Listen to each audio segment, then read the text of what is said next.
hingga Rp4.000 membuat sejumlah pengendara terpaksa beralih ke Pertalite yang harganya tetap Rp10.000 per liter. Antrean kendaraan di jalur BBM non-subsidi terjadi di sejumlah SPBU. Seperti di SPBU Kebonjeruk, Jakarta Barat, antrean panjang kendaraan roda 2 terjadi sejak pagi. Mereka mengeluh karena baru mengetahui kenaikan harga Pertamax RON 92 naik jadi Rp16.250 per liter. Sedangkan Pertamax Green naik jadi Rp17.000 per liter.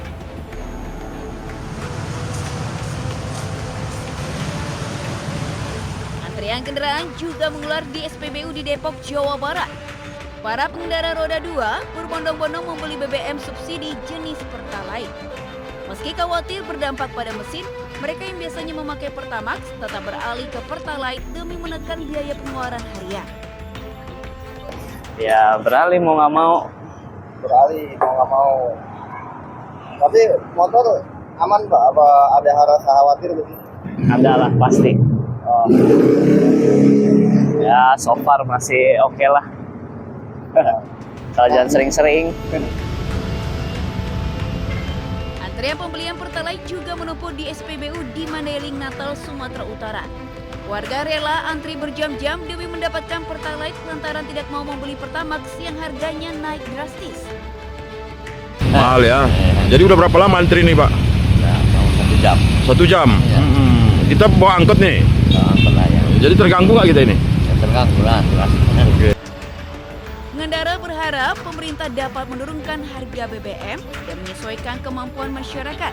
Lantaran dampak kenaikan tersebut mempengaruhi kebutuhan lainnya yang kini harus merogoh kantong lebih dalam.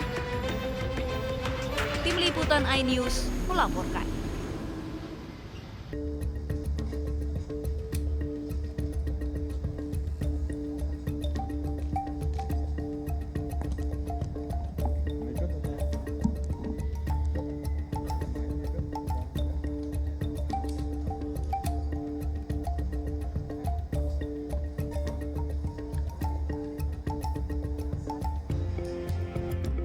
Selamat siang, rekan-rekan media, Bapak Polri, beserta jajaran.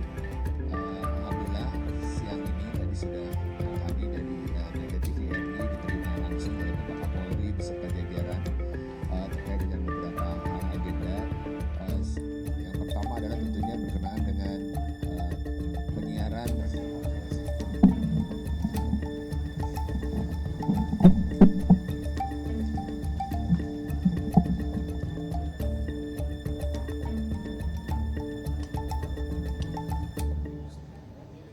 Dari Satgas nanti akan kita minta, namun dari saya tentunya kita minta untuk masyarakat karena Piala Dunia adalah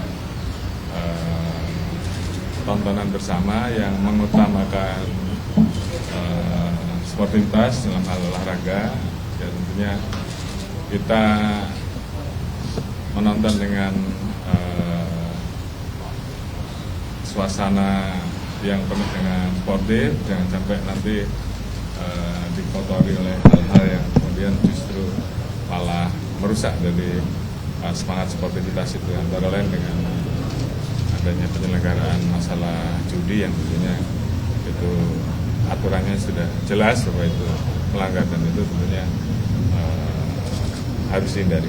Saya kira itu.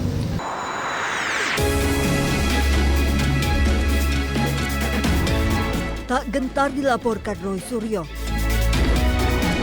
Datangi Polda Metro Jaya, Rismon membawa serta buku barunya yang berjudul Monografi Otentifikasi Ijazah Jokowi. Rismon menyebut menggunakan perbandingan foto Jokowi di ijazah dengan foto saat Jokowi menjadi presiden dan cocok. Tidak hanya foto, Rismon juga membandingkan ijazah Jokowi dengan ijazah rekan-rekan satu angkatannya di UGM. Nah, di situ ada bab 1 uji emboss dan watermark. Di sini saya buktikan bahwa bukan hanya pada ijazah Pak Joko Widodo yang di-upload oleh Dian Sandi Utama yang ada emboss dan terdeteksi emboss dan watermark, tetapi rekan-rekan satu angkatannya pun Sri Murtiningsi, Hardianto, ya kan, Pronojiwo, bahkan Bambang, ijazah Bambang yang dipakai sebagai dipakai di persidangan CLS Solo juga memiliki itu emboss dan watermark. Jadi confirm. Ketika kita melakukan sejumlah metode, maka kita perbandingkan juga dengan sejumlah data masukan. Rismon meminta Roy Suryo CS menanggapi semua bukti dengan cara ilmiah melalui buku. Rencananya buku monografi otentifikasi ijazah Jokowi ini akan disebarkan ke perpustakaan-perpustakaan. Dari Jakarta, Tim Liputan iNews melaporkan. Sudah tapi belum. Itu sudah tapi belum tuh yang tembok ratapan itu bisa kita tangkap dan kita LP kan, ya. Maka nanti kita akan sampaikan beberapa hal. Ya. Terima kasih Mas. Saya ijazah Jokowi dipakai untuk persyaratan menjadi presiden di tahun 2014. Lecumanan sudah masuk dalam LP. Nah, apa yang di LP kan? Makanya kami menyesuaikan dengan, silakan Mas. Dengan apa yang sudah kami janjikan kemarin. Nih, Lecumanan memang berkali-kali orang ini, ya. Dulu juga ikut dalam hoax. Katanya ada uang sekian miliar diterima saya. Respon tuh mau sedikit baca, agak pinter sedikit. Lihat berita ini. Jelas banget di sini bahwa semua sudah memberitakan, baik media mainstream maupun media-media lainnya. Persoalan dengan Kemenpora sudah selesai. Karena waktu itu ada pada tanggal 26 April dia membuat LP ini. Ya, ini. Jadi faktanya ada LP tanggal 26 April di Polres Jakarta Selatan. Di sini jelas betul. Dia itu melaporkan dengan korban yang namanya Peradi Bersatu. Lah Peradi Bersatu itu apa? Korban. Korban apa? Ini organisasi, nggak punya perasaan, ya. Organisasi kok punya perasaan? Nggak ada.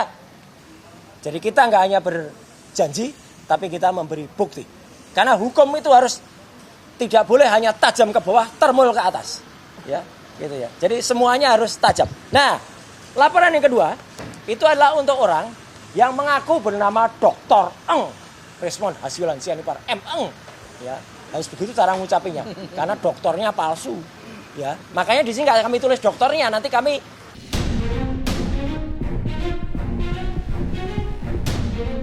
Nama utusan khusus Presiden bidang pembinaan generasi muda dan pekerja seni, Raffi Ahmad, jadi sorotan usai disebut dalam persidangan kasus dugaan korupsi importasi barang di Ditjen Bea Cukai.